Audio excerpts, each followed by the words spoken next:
So when we're talking about self-love, it's kind of, with February being the month of love, I wanted to bring this topic up. But when we talk about it, it's kind of overused, right? We see it all the time. It's people, we need to cultivate self-love, or we need to have a self-care practice, and all this. And I feel like it's overused so much that we kind of shine it on, and we don't think much about it, right? So, but if we really look at it and we think about how we feel, and how we're when we're not taking care of ourselves, and we're putting all our energy into everything else outside of us, it really takes away our energy, right? We don't have the energy to be able to do the things that we need to do a lot of times, or we're just plugging along, and we're just going through the motions, and we're just trying to keep up. And when we can stop and start to cultivate this self-love,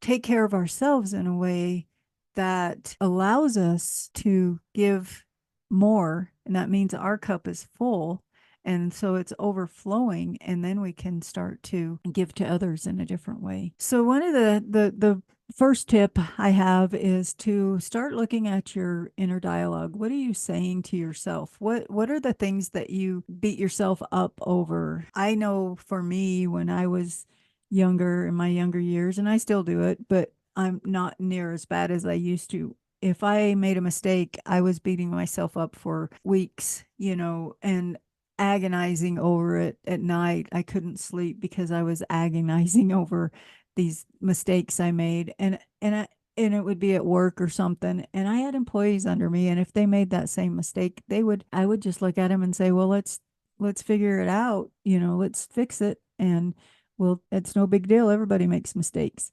But when it was me that made the mistake, I was beating myself up. And when we can start to see those little patterns of how we do that, like even now, sometimes I'll say the wrong thing, and I'll be like, oh, I worry about how everybody's thinking, or I worry about this. Did I hurt their feelings? And I'll stop myself, and it's not near like it used to be, where I beat myself up and beat myself up. Now I'll stop myself, and I'll be like, well, it is what it is. And I hope I didn't hurt feelings, but if I did, we can work it out. And so it's when we can have that awareness, and look at when we want to be able to cultivate a way of, this awareness, when we can be aware of those words that are going on in our heads, because most of the time we are unaware of what we're saying, right? We don't know, we are unconscious.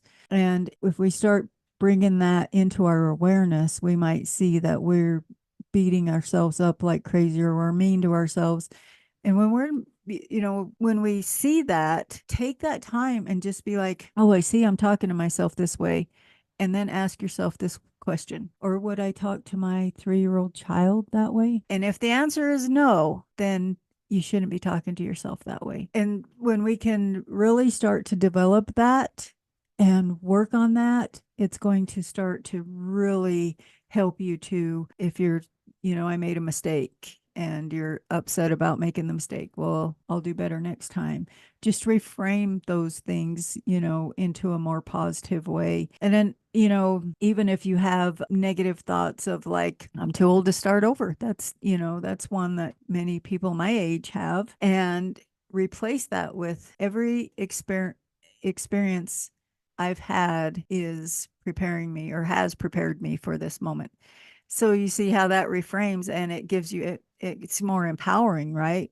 So it gives you that mindset shift to where we can start thinking of how, starting empowering ourselves instead of beating ourselves down. And a lot of times that is one of the hardest things to do, is to quit that self-talk, but just be aware, and, stay in that awareness. And then, simple affirmations are a good way to, is, think of different types of affirmations that you would like to say, and just remind yourself, like, I am worthy of love and joy, or I am amazing, or, whatever things that you think. Another good practice is maybe even a meditation practice or something where you can just be with yourself for a little bit and just allow yourself to go within and change your mindset. Think about those positive things. And the other thing that I love is a gratitude practice. A gratitude practice to me is like the number one thing that will help us to change our mindset. When we're practicing gratitude, and we can even be grateful for changes that we make, in our life, and when we can start seeing those mind shifts, those shifts in our mindset, or those shifts when we catch ourselves in negative thoughts, and when we see those shifts, then I'm grateful that I saw that, and I'm grateful that I can change that. So that's, those are some good ways to kind of reframe your self-talk, and to just be aware is probably the number one thing that I really would encourage you to do. And then the second tip I have for you is to prioritize yourself without guilt. So many of us have, you know, as we get older, women in general, but when we're over 45 and we've been taking care of our families for so long, and we're taking care of everybody else, and we have all these obligations, we think that it's selfish to take care of ourselves, right? Or we feel guilty because we've been taking care of other people so much, and that's all we know, or that's all we feel like we should be doing. In reality, self-care isn't selfish at all. And it's like what I was talking about before, is you can't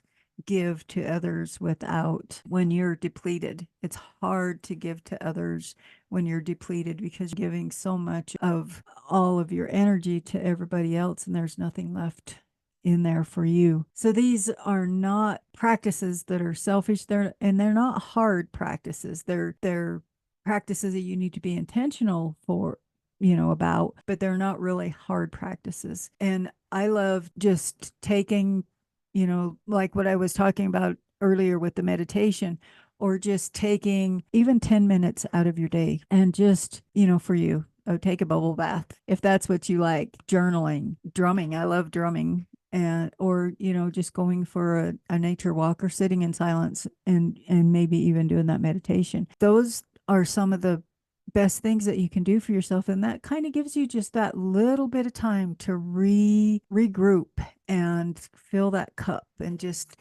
start to feel more energy, build up that energy again. And just remember that it's not selfish at all, because in reality what happens is when we do, and I know this from my when I started doing this for me myself, when I started prioritizing me, my relationships changed. My relationship with my spouse changed.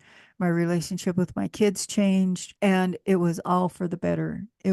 I could give out more love, and I could be with them in a different way than I was when I was, if you have to get up 10 minutes earlier just to take that little bit of time for yourself, that's going to really make a big difference in your life. Another tip that I have here is to connect with your body and intuition. So when you feel good in your body, and when we're feeling good, we can trust ourselves, and we connect with our intuition a little bit more.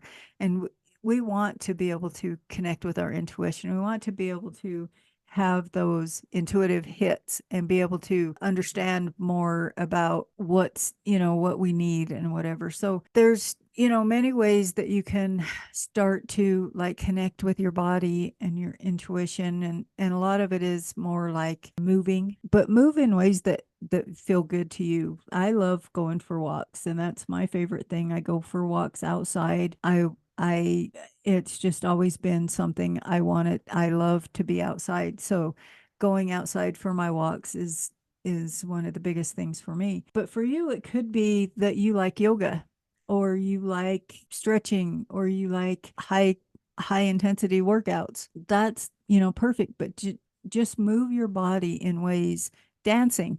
If you want to just dance, or you want to drum and dance, or drum around, just moving around helps you to reconnect with your body in ways, and also helps to release a lot of that stagnant energy that we will hold on to And especially when we are going through the motions and we're stressed and we're anxious and we're trying to take care of everybody else and we don't have time to take care of ourselves, we can do this little bit of movement and stretching. It helps to calm our nervous system and helps us to be in that better state of mind. Also, the other thing is nourishing yourself with foods that make you feel strong and energized. For me, I've been not trying to, I've been doing a new way of eating that is really helping me to mentally, physically, emotionally, all the things, which is, I know when we eat crap, when we put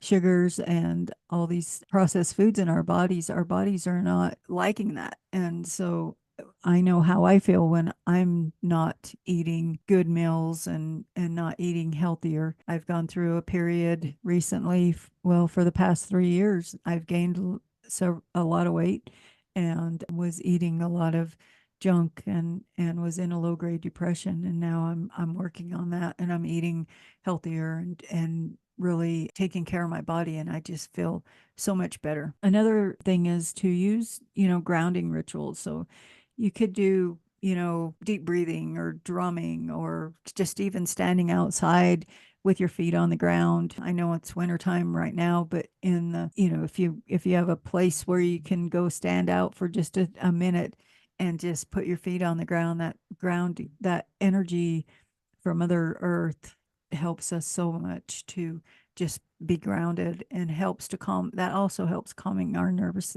system. If you wanted to, you could even do a little self-love altar at home if you do those kinds of things, and just creating those spaces where we can start to cultivate that self-love. And I feel really strongly about this. I've seen how it works in my life, and I've seen how I know that with being, as we get older, as we have taken care of the kids are starting to move out.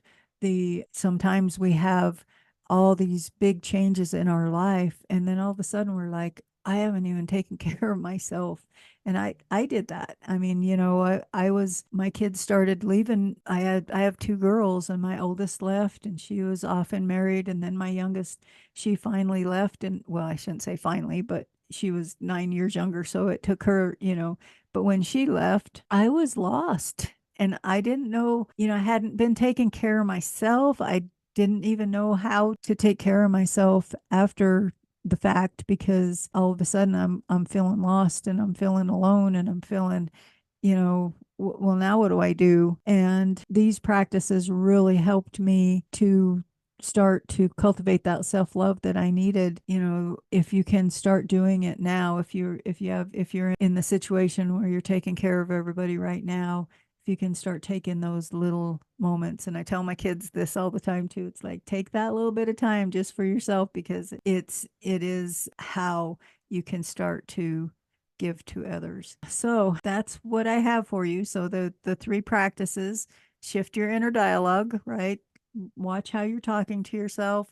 Watch how you're being aware of that inner dialogue, being aware of what you're saying and changing it to something positive. And then prioritizing yourself and connecting with your body and intuition. These are some of the three three practices that'll really help you to start to shift your mindset and start to cultivate that self-love.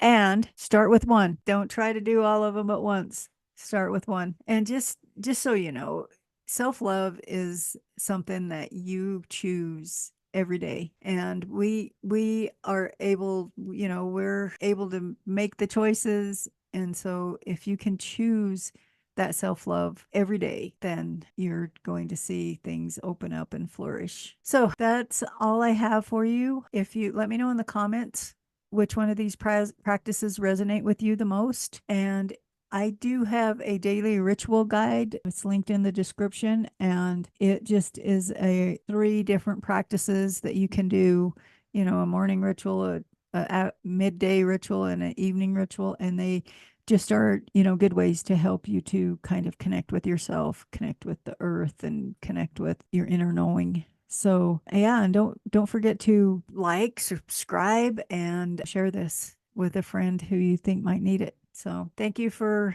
listening and big love to you. And I hope these are some good tips. Hope these tips really help you. So thank you. And I'll talk to you soon. Big love to you.